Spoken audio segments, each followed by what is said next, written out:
আলাইকুম। সাগর ইংলিশের নতুন ভিডিওতে সবাইকে স্বাগতম। আজকের ভিডিওটি specially for BCS and Job English as well as admission preparation জন্য করা। Our today's topic of discussion is English literature. আমরা অনেকেই লিটারেচার এর লিটারারি টার্মস অংশটা ভয় পাই। আজ আমরা 10 ইম্পর্টেন্ট লিটারারি টার্মস শিখব। তো এই ভয়কে জয় করতে পুরো ভিডিও জুড়ে সাথে থাকুন। প্রথমে প্রোলগ। এই প্রোলগটা কি?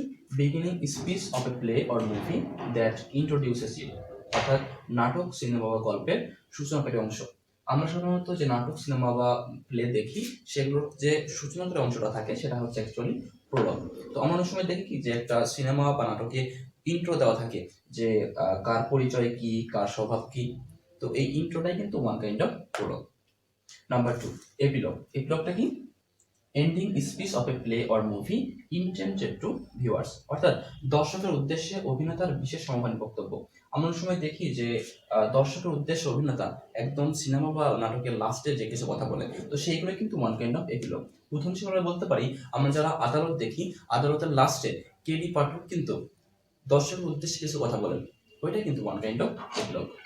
Number 3, monologue. মনোলগটা কি? A long speech of one actor in a play to the audience, especially when alone, অর্থাৎ কোন দৃশ্যে দর্শকের উদ্দেশ্যে অভিনেতার একক দীর্ঘ সংলাপ। এখানে আমাদের দুইটা জিনিস মনে রাখতে হবে, একটা হচ্ছে ওয়ান অ্যাক্টর, একটা হচ্ছে অ্যালোন, অর্থাৎ বক্তা থাকবে একাকী এবং একজন বক্তা থাকবে, এখানে দুজনের মধ্যে কথা হবে না। তো এই দুটো জিনিস যদি কোনো সময় হয় যে একজন অ্যাক্টর একাকী দীর্ঘ কোনো সংলাপ দিবে, সেটাই হচ্ছে আমাদের মনোলগ। Number 4, dialogue. ডায়ালগটা কি?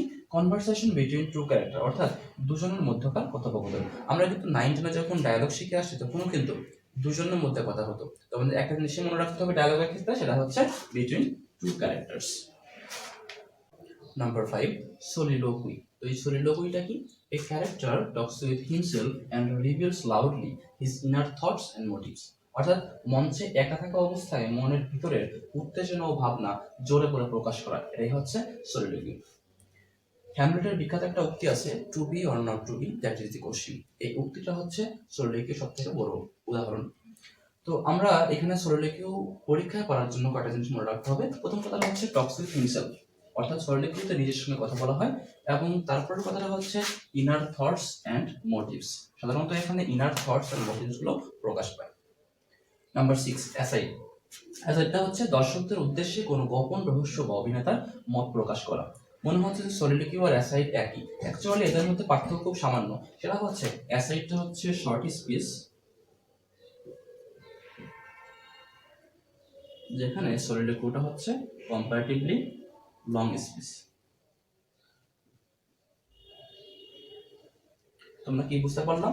দর্শকদের উদ্দেশ্যে কোনো যখন শর্ট স্পিচ দেওয়া হয় এবং সেখানে কোনো গোপন রহস্য বা অভিনেতার মত প্রকাশ করা হয়, সেটাই হচ্ছে অ্যাসাইড। Number 7, comedy. তো এই কমেডিটা কি? A play with happy ending intended to funny, অর্থাৎ একটা প্লে যখন হ্যাপি এন্ডিং দিয়ে শেষ হবে তখন আমরা সেটাকে বলতে পারবো হচ্ছে কমেডি, তবে এটা কিছুটা ফানিও হবে। তো এই কমেডি নিয়ে আমাদের একটা প্রচলিত ভুল ধারণা আছে, সেটা হচ্ছে আমরা মনে করি কমেডি মানেই হচ্ছে ট্রল বা অতিরিক্ত হাসির কিছু। আসলে ব্যাপারটা কিন্তু এমন না, কারণ কমেডির ফার্স্ট ক্রাইটেরিয়াটা হচ্ছে এর হ্যাপি এন্ডিং হতে হবে।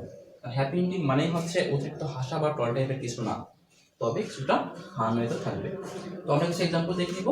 শেক্সপিয়ারের the Tempest, as you like it, এগুলো হচ্ছে বিখ্যাত কিছু কমেডি। Number 8, tragedy. ট্র্যাজেডিটা কি?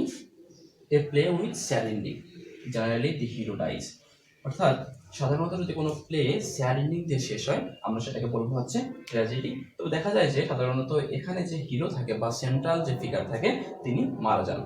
তো আমরা ট্র্যাজেডি কিছু এক্সাম্পল দেখে নিব। শেক্সপিয়ারের হ্যামলেট, রোমিও জুলিয়েট, এগুলো হচ্ছে বিখ্যাত কিছু ট্র্যাজেডি। Number 9, plot. প্লটটা কি?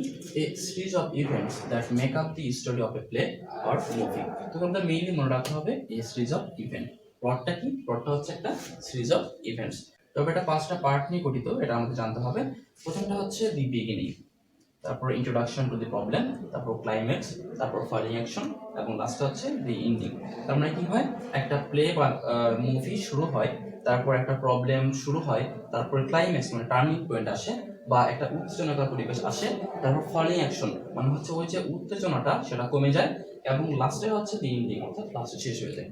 তবে এই দি বিগিনিং দি ইভিনিং মনে রাখলেই হবে না, কারণ আমাদের পরীক্ষায় পার্ট পার্ট করে কোশ্চেন আসতে পারে যে কোনটা ফার্স্ট পার্ট বা কোনটা লাস্ট পার্ট। সেক্ষেত্রে আমাদের কি মনে রাখতে হবে, দি বিগিনিং পার্টটা হচ্ছে অ্যাকচুয়ালি এক্সপোজিশন, আর ইন্ট্রোডাকশন টু দি প্রবলেমটা হচ্ছে অ্যাকচুয়ালি রাইজিং অ্যাকশন, আর দি ইন্ডিংটা হচ্ছে রেজলিউশন। তো আমরা কি বুঝতে পারলাম যে প্লটটা হচ্ছে একটা সিরিজ অফ ইভেন্ট যেটা 5টা পার্ট নিয়ে গঠিত। আমরা চলে এসেছি আমাদের আজকে আলোচনার লাস্ট টার্মটা হচ্ছে ক্লাইম্যাক্স। পরীক্ষার জন্য ক্লাইম্যাক্সটা খুবই গুরুত্বপূর্ণ। তো 3 ভাবে ক্লাইম্যাক্স থেকে সাধারণত কোশ্চেন হয়, সেই 3 ভাবের অ্যান্সারগুলো এখানে দেওয়া আছে। প্রথমটা হচ্ছে পয়েন্ট অফ গ্রেটেস্ট ইন্টেন্সিটি। তো এটা অনেক সময় কোশ্চেন দেখা যায় যে এটা কেমন পয়েন্ট, এটা হচ্ছে গ্রেটেস্ট ইন্টেন্সিটির পয়েন্ট। তারপরে টার্নিং পয়েন্ট অফ স্টোরি, একটা স্টোরির যে মেইন টার্নিং পয়েন্ট থাকে সেটাই কিন্তু ক্লাইম্যাক্স। লাস্টে হচ্ছে এটা কোথায় হ্যাপেন্স অ্যাট দি হাইট। তো এক কথায় আমরা এই ক্লাইম্যাক্সকে কি বলতে পারি? এক কথায় ক্লাইম্যাক্সকে বলতে পারি হচ্ছে একটা নাটক বা সিনেমার সব থেকে উত্তেজনাকর অবস্থা, সেই অবস্থাটাই হচ্ছে অ্যাকচুয়ালি ক্লাইম্যাক্স। আমরা যখন কোনো সিনেমা বা নাটক দেখি তখন দেখি যে হিরো তিনি হচ্ছে বড় একটা ঝামেলায় পড়েন, এবং তখন আমরা উদ্বিগ্ন হয়ে চেয়ে থাকি যে এই ঝামেলাকে আদৌ শেষ হবে নাকি শেষ হবে না, এবং যদি হয়ও তাহলে শেষের পরে কি হবে, হ্যাপি এন্ডিং হবে নাকি স্যাড এন্ডিং হবে। এই যে উদ্বিগ্নতার সময়টা বা উদ্বিগ্নতার যে অবস্থাটা, এটাই হচ্ছে অ্যাকচুয়ালি ক্লাইম্যাক্স। তো এই ছিল আজকের ভিডিওতে, ভালো থাকবেন, আল্লাহ হাফিজ।